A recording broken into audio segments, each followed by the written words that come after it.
Hello guys, आज हम लोग सबसे पहले इलेक्ट्रिक फील्ड के लाइन इंटीग्रल को कंसीडर करेंगे। मान लेते हैं हमारे पास ओरिजिन पे एक चार्ज Q है। इसके कारण से स्पेस के हर एक पॉइंट पर एक इलेक्ट्रिक फील्ड प्रोड्यूस हो रहा होगा। अब हम लोग इस इलेक्ट्रिक फील्ड में एक पाथ चूज करते हैं और उसके अलोंग इसका लाइन इंटीग्रल कैलकुलेट करते हैं। मान लेते हैं हमारे पास दो पॉइंट्स हैं जो कि पोजीशन वेक्टर ए और पोजीशन वेक्टर बी है, और ये हमारे जो कर्व है प्लेन में उसके स्टार्टिंग और एंड पॉइंट है। देन हम लोग इलेक्ट्रिक फील्ड के लाइन इंटीग्रल को कुछ इस फॉर्म में लिख सकते हैं। हम लोग इस पॉइंट चार्ज क्यू के कारण से जो इलेक्ट्रिक फील्ड हो रहा है उसे कुछ इस फॉर्म में रिप्रेजेंट कर सकते हैं। यहाँ पर आर कैप ओरिजिन से आउटवर्ड की ओर हर डायरेक्शन में पॉइंट करने वाला वेक्टर है। जहाँ पे भी हम जो भी पॉइंट पे कंसीडर कर रहे हैं उससे ओरिजिन से उसकी ओर पॉइंट करने वाला यूनिट वेक्टर है। ध्यान देंगे तो हम इलेक्ट्रिक फील्ड को अगर पोलर स्फेरिकल कोऑर्डिनेट्स में लिखेंगे तो वो आसान होगा। इसी तरह से हम लोग अगर पोलर कोऑर्डिनेट्स में कैलकुलेशन कर रहे हैं देन हम लोग को डीएल में भी पोलर कोऑर्डिनेट्स में एक्सप्रेस करना चाहिए, वो हमारे लिए कन्वीनियंट होगा। पोलर कोऑर्डिनेट्स में आर, थीटा और फाई के टर्म्स में हम किसी पॉइंट के कोऑर्डिनेट्स को रिप्रेजेंट करते हैं, और इनमें आने वाले छोटे चेंज के कारण से यानी कि डी आर, डी थीटा और डी फाई के कारण से जो हमारा छोटा सा वेक्टर प्रोड्यूस होगा डीएल वेक्टर, उसे हम कुछ इस फॉर्म में रिप्रेजेंट कर सकते हैं। अब हम इन दोनों को ही अपने एक्सप्रेशन में अपने इंटीग्रल में पुट करते हैं और इनका डॉट प्रोडक्ट लेके इसके इंटीग्रल कंसीडर करते हैं। यहाँ पर हम एक बात ऑब्जर्व कर सकते हैं कि इलेक्ट्रिक फील्ड के अंदर में सिर्फ आर कैप का कंपोनेंट है। इसका मतलब है जब हम डॉट प्रोडक्ट लेंगे तो हमें सिर्फ आर कैप के जो कंपोनेंट्स हैं उनका प्रोडक्ट लेना होगा। इसका मतलब है theta cap and phi cap, इनमें जितने भी कंपोनेंट्स हैं उनका यहाँ पे कोई भी इंपॉर्टेंस नहीं है डीएल की कंडीशन में। सो हमारा इलेक्ट्रिक फील्ड का जो ये लाइन इंटीग्रल है वो एक सिंप्लीफाइड इस इंटीग्रल में कन्वर्ट हो जाएगा। अब ये एक काफ़ी सिंपल इंटीग्रल है जिसे हम बहुत आसानी से कुछ इस तरह से सॉल्व कर सकते हैं। इस इंटीग्रल की जो फाइनल वैल्यू आई है उसमें हम दो इंपॉर्टेंट बात को नोटिस कर सकते हैं। पहली बात ये कि चाहे पाथ कैसा भी होता, क्योंकि हमने यहाँ पे कोई भी एक रैंडम आर्बिट्री पाथ कंसीडर किया था, आंसर हमेशा इतना ही आने वाला है, जो कि पाथ के एग्जैक्ट शेप पे कभी भी डिपेंड नहीं कर रहा है। वो सिर्फ और सिर्फ उसके फाइनल और एंड पॉइंट जो कि ए वेक्टर और बी वेक्टर के द्वारा डिनोट किए गए उन पे डिपेंड कर रहा है। दूसरा बात, एक और इम्पॉर्टेंट बात, कि ये फाइनल और इनिशियल पॉइंट कौन से डायरेक्शन में है इससे भी कोई फर्क नहीं पड़ रहा है, बिकॉज हमें सिर्फ और सिर्फ यहाँ पर उसका एग्जैक्ट जो मॉड्यूलस वैल्यू है यानी जो डिस्टेंस है उससे सिर्फ फर्क पड़ रहा है। इसका मतलब है ये जो इंटीग्रल है ये डायरेक्शन के अबाउट सिमेट्रिक है, जो बात हमें ऐसे भी समझ में आ ही रही थी, बिकॉज इलेक्ट्रिक फील्ड भी हर डायरेक्शन में एक पॉइंट चार्ज के कारण से सिमेट्रिक है। इसका मतलब है कि हमारा इलेक्ट्रिक फील्ड का लाइन इंटीग्रल न ही उसके पाथ पे डिपेंड करता है और न ही उसके फाइनल इनिशियल पॉइंट के एग्जैक्ट डायरेक्शन पे डिपेंड करता है। वो सिर्फ और सिर्फ उसके स्टार्टिंग पॉइंट का चार्ज से डिस्टेंस और फाइनल पॉइंट का जो चार्ज से डिस्टेंस है उस पर डिपेंड करता है। हम यहाँ पर एक और बात के ऊपर ध्यान दे सकते हैं कि इलेक्ट्रिक फील्ड का क्लोज लाइन इंटीग्रल क्या होगा। यानी कि अगर हमें क्लोज पाथ के ऊपर इलेक्ट्रिक फील्ड का लाइन इंटीग्रल लेंगे, इन दैट कंडीशन हमारे इलेक्ट्रिक फील्ड के इस लाइन इंटीग्रल का वैल्यू क्या होगा। इन दैट कंडीशन हम ये ऑब्जर्व कर सकते हैं कि ये सिर्फ और सिर्फ इनिशियल और फाइनल पॉइंट पे डिपेंड कर रहा है उनकी दूरी से, और वो दोनों ही इस कंडीशन में कि वो क्लोज है पाथ के ऊपर एक इंटीग्रल ले रहे हैं, इन दैट कंडीशन ये दोनों ही पॉइंट सेम होंगे। इन दैट कंडीशन हमारा ये पूरा इंटीग्रल एक्चुअली में जीरो हो जाएगा। अब इसी close line integral of electric field पर हम लोग फंडामेंटल थ्योरम फॉर कर्ल को अप्लाई कर सकते हैं। फंडामेंटल थ्योरम ऑफ कर्ल कहता है कि अगर हम कोई वेक्टर फील्ड लें और उसके कर्ल का एक सरफेस के ऊपर सरफेस इंटीग्रल ले, देन ये कैलकुलेशन एग्जैक्टली इस कैलकुलेशन के इक्वल है कि हम उसके बाउंड्री के ऊपर उसी इलेक्ट्रिक फील्ड का लाइन इंटीग्रल ले ले, वो क्लोज लाइन इंटीग्रल ले ले। अगर हम इसी चीज को रिवर्स में अप्लाई करें, यानी कि किसी भी वेक्टर फील्ड के क्लोज लाइन इंटीग्रल को हम लोग उसके कर्ल के सरफेस इंटीग्रल के बराबर लिख सकते हैं। इन दैट कंडीशन हम लोग इसी लाइन इंटीग्रल के क्लोज्ड इंटीग्रल फॉर्म को एक इलेक्ट्रिक फील्ड के कर्ल के फॉर्म में कुछ इस तरह से रिप्रेजेंट कर सकते हैं। मान लेते हैं स्पेसिफिक किसी रीजन में एक इलेक्ट्रिक फील्ड है और उसमें कोई सरफेस एस है जिसका ये हमारा बाउंड्री है। देन इसके ऊपर हम लोग इलेक्ट्रिक फील्ड के कर्ल का जो सरफेस इंटीग्रल होगा, इसे as per fundamental theorem of curl के हिसाब से उसी फील्ड के लाइन इलेक्ट्रिक फील्ड के लाइन इंटीग्रल का क्लोज्ड फॉर्म में रिप्रेजेंट कर सकते हैं। और हमें पता है कि ये इंटीग्रल जीरो होता है हमारे ऊपर वाले इस एक्सप्रेशन की मदद से। तो अगर हम इलेक्ट्रिक ध्यान फील्ड देंगे के तो हम कर्ल ये कह का सकते हैं किसी भी क्लोज सरफेस पे, मतलब क्लोज बाउंड्री वाले एक सरफेस पे जो हमारा इंटीग्रल होगा वो जीरो होगा। अब हमें पता है कि कोई भी इंटीग्रल जीरो दो में ही केसेस में हो सकता है। पहला, आइदर उसका इंटीग्रैंड ही जीरो हो जाए, या दूसरा कि उसका जो हम लोग ने रीजन चूज किया है वो ही कुछ इस तरह का हो कि वो ही जीरो हो जाए। बट हम लोग ये जान रहे हैं कि यहाँ पर हमारा जो सरफेस है वो एक आर्बिट्री सरफेस है, ये हम लोग ने अपने से चूज किया है, और ये ज़रूरी नहीं है कि ज़ीरो ही होगा इसकी वैल्यू। इसका मतलब है कि इस कंडीशन में हमारे इलेक्ट्रिक फील्ड के कर्ल को ही ज़ीरो होना होगा, यानी क्योंकि इंटीग्रैंड को ही ज़ीरो होना होगा, इसीलिए इलेक्ट्रिक फील्ड के कर्ल को हमेशा ज़ीरो होना होगा। एक्चुअल में ये जो कंडीशन है कि इलेक्ट्रिक फील्ड का कर्ल हमेशा ज़ीरो होगा, ये हम लोग ने इलेक्ट्रोस्टैटिक्स के लिए ही सिर्फ वैलिड होगा, क्योंकि हम लोग ने उसके लिए ही देखा है। अगर हम इलेक्ट्रोडायनेमिक्स में जाएंगे तो आप लोग को पता होगा कि मोशन जब होता है चार्ज में, इन दैट कंडीशन एक मैग्नेटिक फील्ड इंड्यूस होता है, और कई बार ऐसा हो सकता है कि एक मैग्नेटिक फील्ड के इफेक्ट के कारण से हमारे पास एक इंड्यूस्ड पोटेंशियल है, जिसे हम ईएमएफ भी कहते हैं। इसीलिए ऐसा, ये जो हमारा लॉ है कि इलेक्ट्रिक फील्ड का कर्ल जो है वो जीरो होगा, ये सिर्फ और सिर्फ इलेक्ट्रोस्टैटिक्स में होगा। जब हम इलेक्ट्रोडायनेमिक्स के अंदर में जाएंगे जहाँ पे चार्ज मूव कर सकते होंगे, इन दैट कंडीशन हमारे पास एक मैग्नेटिक फील्ड भी होगा, और एक चेंजिंग मैग्नेटिक फील्ड अपने आप में एक पोटेंशियल प्रोड्यूस कर सकता है, जिसके कारण से हमारा जो ये कर्ल है वो एक्चुअल में जीरो नहीं होगा। ये जो कंडीशन है कि इलेक्ट्रिक फील्ड का कर्ल जीरो है, ये सिर्फ और सिर्फ इलेक्ट्रोस्टैटिक्स में ही वैलिड होगा। आइए हम लोग अपने इलेक्ट्रिक फील्ड के लाइन इंटीग्रल के एक्सप्रेशन को एक बार फिर से ध्यान से देखते हैं और कुछ बातों को ऑब्जर्व करने की कोशिश करते हैं। ये हमारा एक्सप्रेशन है इलेक्ट्रिक फील्ड के लाइन इंटीग्रल का, और अगर हम इस ब्रैकेट के अबाउट इस एक्सप्रेशन को एक्सपैंड करते हैं तो हमें कुछ ऐसा क्वांटिटी देखने को मिलेगा। तो हमारा एक्सप्रेशन कुछ इस तरह का दिखेगा। अगर हम इस एक्सप्रेशन को ध्यान से देखेंगे तो हमें एक बात पता चलेगा, ये एक्सप्रेशन कुछ हद तक फंडामेंटल थ्योरम ऑफ ग्रेडियंट से मिलता जुलता है। फंडामेंटल थ्योरम ऑफ ग्रेडियंट कहता है कि मान लेते हैं हम किसी वेक्टर फील्ड का एक लाइन इंटीग्रल ले रहे हैं, और उस वेक्टर फील्ड को हम लोग किसी और स्केलर फील्ड के ग्रेडियंट के फॉर्म में रिप्रेजेंट कर सकते हैं। देन ये पूरा इंटीग्रल सिंप्लीफाई हो जाता है एज उस इंटीग्रल को उन दोनों एंड पॉइंट्स के पे कैलकुलेट करना और उनका डिफरेंस लेने में। मान लेते हैं हम लोग इस तरह से एक स्केलर फील्ड को डिफाइन कर रहे हैं। हर एक आर वेक्टर पोजिशन वेक्टर पे ये एक स्केलर फील्ड टी जो है एक वैल्यू असाइन कर रहा है, जो कि कुछ इस तरह की वैल्यू है, जो एक स्केलर वैल्यू है। देन हम ये बात ऑब्जर्व करेंगे कि ये एक्चुअली में और कुछ नहीं बल्कि टी ऑफ बी वेक्टर है, और ये क्वांटिटी और कुछ नहीं बल्कि टी ऑफ ए वेक्टर है। इस साइड पे हमारे पास एक लाइन इंटीग्रल है, और इस साइड पे हम उसे देख पा रहे हैं कि हम उसे एक स्केलर फील्ड के दो पॉइंट्स के, जो उसके एंड पॉइंट्स भी एग्जैक्टली उस इंटीग्रल के हैं, उनके डिफरेंट उनके उन पे स्केलर फील्ड के वैल्यूज के डिफरेंट के फॉर्म में लिख पा रहे हैं। अगर हम फंडामेंटल थ्योरम ऑफ ग्रेडियंट को रिवर्स में ही अप्लाई करें, देन हम एक खास बात ऑब्जर्व करेंगे कि इलेक्ट्रिक फील्ड और कुछ नहीं है बल्कि इस स्केलर फील्ड टी का ग्रेडियंट है। अब फिजिसिस्ट ने क्या किया है कि उन्होंने एक स्केलर फील्ड को v को डिफाइन किया गया है, जिसे वो पोटेंशियल कहते हैं, जो कि t से मिलता जुलता है, बस उसमें इतना सा डिफरेंस है कि वो t का एग्जैक्ट नेगेटिव है।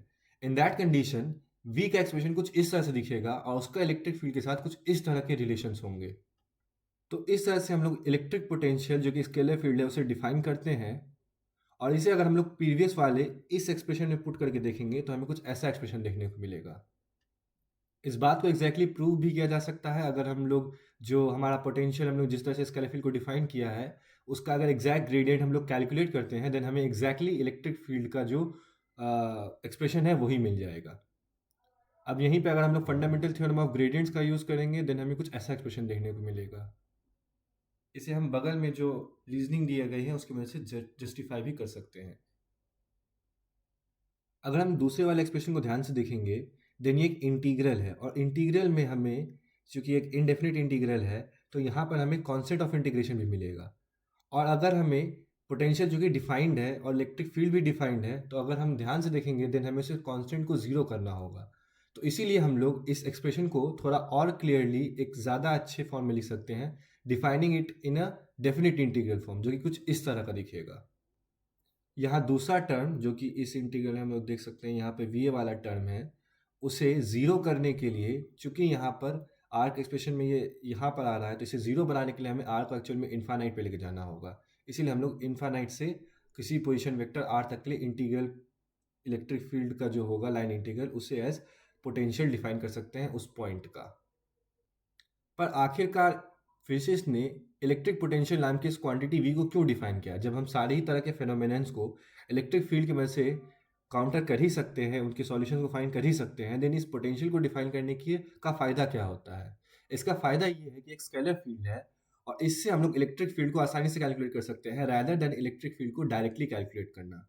साथ ही साथ इंस्ट्रूमेंटली भी ये ज़्यादा कन्वीनियंट है, बिकॉज हम लोग इलेक्ट्रिक फील्ड को मेजर कर पाना बहुत डिफिकल्ट होता है किसी भी इंस्ट्रूमेंट के द्वारा, लेकिन हम लोग पोटेंशियल को आसानी से मेजर कर सकते हैं। एक्चुअली पोटेंशियल डिफरेंस को मेजर किया जा सकता है, लेकिन हाँ, पोटेंशियल को मेजर करना हमारे लिए किसी भी इंस्ट्रूमेंट के द्वारा मेजर करना आसान है रैदर देन इलेक्ट्रिक फील्ड को मेजर करना।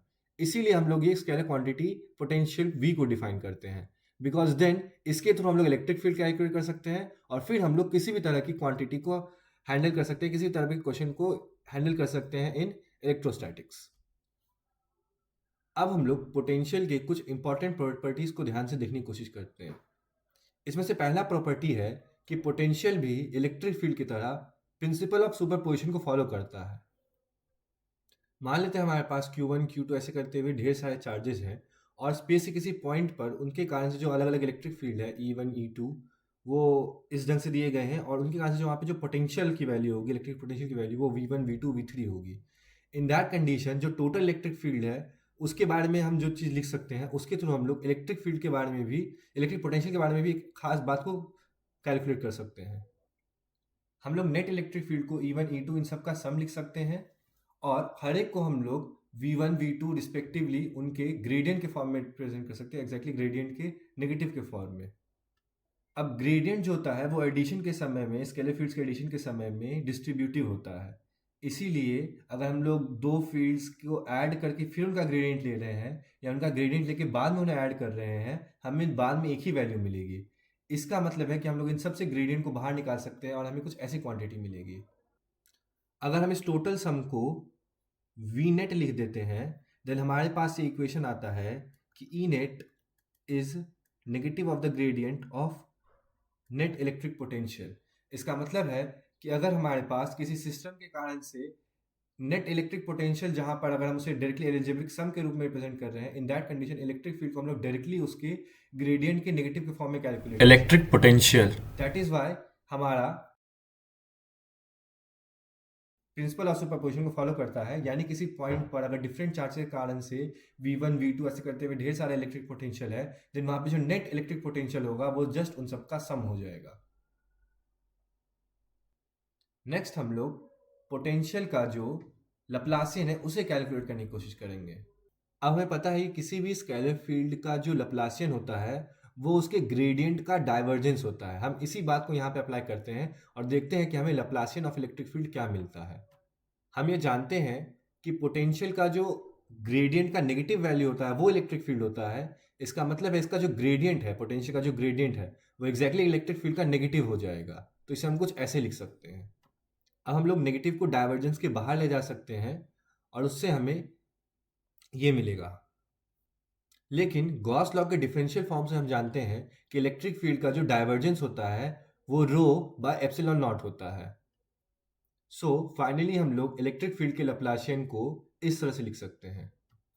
इससे हमें ये पता चल रहा है कि हमारा जो चार्ज डिस्ट्रीब्यूशन रो है और जो हमारा इलेक्ट्रिक पोटेंशियल है, इनके बीच में एक सेकेंड ऑर्डर डिफरेंशियल इक्वेशन का कनेक्शन है।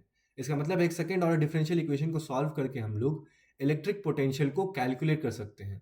अगर हम ध्यान देंगे तो हम लोग ने इलेक्ट्रिक फील्ड और पोटेंशियल के बीच का रिलेशन देखा और पोटेंशियल और चार्ज डिस्ट्रीब्यूशन के बीच का रिलेशन देखा।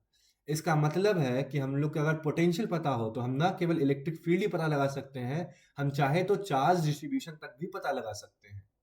और इससे हमें एक बार फिर से इलेक्ट्रिक पोटेंशियल की इंपॉर्टेंस के बारे में पता चल रहा है। अगर हमें किसी भी सिस्टम के द्वारा जो इलेक्ट्रिक पोटेंशियल है वो पता चल जाता है, इन दैट कंडीशन हम इलेक्ट्रिक फील्ड कैलकुलेट कर सकते हैं और चाहे तो हम उसके चार्ज डिस्ट्रीब्यूशन तक के लिए सॉल्व कर सकते हैं। यानी इलेक्ट्रिक पोटेंशियल इलेक्ट्रोस्टैटिक्स और इलेक्ट्रोडायनेमिक्स में काफ़ी इंपॉर्टेंट क्वांटिटी है। अब हम लोग डिफरेंट तरह के चार्ज सिस्टम के कारण से जो इलेक्ट्रिक पोटेंशियल होता है उसे कैलकुलेट करने की कोशिश करते हैं। अब हम सबसे पहले प्रिंसिपल ऑफ सुपरपोजिशन का यूज़ करते हुए ढेर सारे पॉइंट चार्जेस के कारण से किसी पॉइंट पर इलेक्ट्रिक पोटेंशियल को कैलकुलेट करने की कोशिश करेंगे। मान लेते हैं हमारे पास एक Q1 चार्ज है जो पोजीशन वेक्टर R1 पे है। इसी ढंग से Q2 चार्ज है जो पोजीशन वेक्टर R2 पे है। इसी ढंग से Q3 चार्ज है जो पोजीशन वेक्टर R3 पे है। और इसी ढंग से हमारे पास टोटल Qn चार्ज है एट Rn वेक्टर टोटल पे। और हमारे पास कोई R वेक्टर पोजीशन वेक्टर का एक पॉइंट है और इस पे हमें इसके द्वारा इलेक्ट्रिक पोटेंशियल को कैलकुलेट करना है। देन हम लोग इलेक्ट्रिक पोटेंशियल को कुछ इस तरह से लिख सकते हैं। यहाँ पर V I Q I charge के कारण से किसी पॉइंट आर वेक्टर पे इंड्यूस होने वाला पोटेंशियल है। इसे हम लोग 1/4πε0 क्यू डिवाइडेड बाय उस चार्ज और उस पॉइंट के बीच के डिस्टेंस के रूप में लिख सकते हैं और उसे हम लोग यहाँ पे कर्ली आर आई की मदद से डिनोट कर रहे हैं। और हम लोग कर्ली आर आई को वेक्टर फॉर्म में इस ढंग से रिप्रेजेंट कर सकते हैं। फाइनली हम लोग प्रिंसिपल ऑफ सुपरपोजिशन का यूज करते हुए टोटल इलेक्ट्रिक पोटेंशियल को वी आई का सम लिख सकते हैं i इक्वल टू 1 से लेके n तक। और अगर हम इसे इवेल्युएट करते हैं और सिंप्लीफाई करते हैं तो फाइनली हमें एक ऐसा एक्सप्रेशन मिलेगा। सो फाइनली हमारे नेट इलेक्ट्रिक पोटेंशियल का एक्सप्रेशन कुछ इस तरह का दिख रहा होगा। अब हम लोग कुछ कंटिन्यूस चार्ज सिस्टम्स के लिए भी पोटेंशियल को देख सकते हैं। ऐसे कंडीशन में हम लोगों को उसका एक छोटा सा इन्फाइनेटिसिमल स्मॉल टुकड़ा कंसीडर करना होगा, जो या तो एक स्मॉल लेंथ एलिमेंट होगा या सरफेस एलिमेंट होगा, एरिया एलिमेंट होगा या फिर एक वॉल्यूम एलिमेंट होगा। इसके कारण से हम लोग इलेक्ट्रिक पोटेंशियल एक पॉइंट पे निकाल सकते हैं और उसे कंप्लीट ऑब्जेक्ट के लिए, अगर एक कर्व है देन उसके लिए, एक सरफेस है देन उस पूरे एरिया के लिए, और अगर एक ऑब्जेक्ट है देन उसके पूरे वॉल्यूम के ऊपर इंटीग्रेट करके हम लोग टोटल इलेक्ट्रिक पोटेंशियल कैलकुलेट कर सकते हैं। आइए इन्हें एक एक करके देखते हैं। मान लेते हैं स्पेस में हमारे पास एक कर्व है जो कि ए वेक्टर से बी वेक्टर तक जा रहा है और इसके ऊपर जो चार्ज डेंसिटी है वो लीनियर चार्ज डेंसिटी, उसे हम लैम्डा से डिनोट कर रहे हैं। और यहाँ पे हम लोग फिर से एक बात को नोटिस करेंगे कि ज़रूरी नहीं है कि इसकी वैल्यू हर जगह पे इक्वल ही रहे, ये हो सकता है कि अलग अलग पॉइंट्स पे डिफरेंट होगी। इन दैट कंडीशन हम लोग एक छोटा सा एरिया लेंथ एलिमेंट कंसीडर कर सकते हैं डी एल, और इसके कारण से जो यहाँ पे छोटा सा डी क्यू चार्ज होगा उसे भी कैलकुलेट कर सकते हैं as D Q will be lambda D L. और इसके मदद से हम लोग छोटा सा पोटेंशियल इंड्यूस होगा इस पोजीशन वेक्टर आर वाले पॉइंट पे टी वी, उसे लिख सकते हैं as 1/4πε0 D Q by R curly R, जहाँ पर कि हम लोग कर्ली आर को कुछ इस तरह से देख सकते हैं कि हमारा आर डैश वेक्टर उस पॉइंट पे पॉइंट कर रहा है ओरिजिन से, जहाँ पर कि हम लोग स्मॉल डी क्यू चार्ज को कैलकुलेट कर रहे हैं, जहाँ पर हम लोग ने ये डी एलिमेंट कंसीडर किया है, और वहाँ पर से R curly R vector position vector R की ओर पॉइंट करने वाला वेक्टर है। सो हम लोग कर्ली आर को कुछ इस तरह से भी लिख सकते हैं। फाइनली इस एक्सप्रेशन को हम लोग इंटीग्रेट कर सकते हैं और हमें कुछ ऐसा एक्सप्रेशन मिलेगा। अब इसके बाद हम लोग एक सरफेस चार्ज के कारण से किसी पॉइंट पर इलेक्ट्रिक पोटेंशियल कैलकुलेट करने की कोशिश करते हैं। मान लेते हैं स्पेस में हमारे पास एक चार्ज सरफेस है जिसके ऊपर का सरफेस चार्ज डेंसिटी सिग्मा है। और यहाँ पे फिर से हम एक बात नोटिस करेंगे कि ज़रूरी नहीं है कि सिग्मा कांस्टेंट ही हो, ये अलग अलग जगह पे अलग भी हो सकता है। मान लेते हैं हम इसके ऊपर एक छोटा सा डी एलिमेंट कंसीडर करते हैं, देन उस पर मौजूद जो डी क्यू चार्ज है उसे हम कुछ इस तरह से लिख सकते हैं।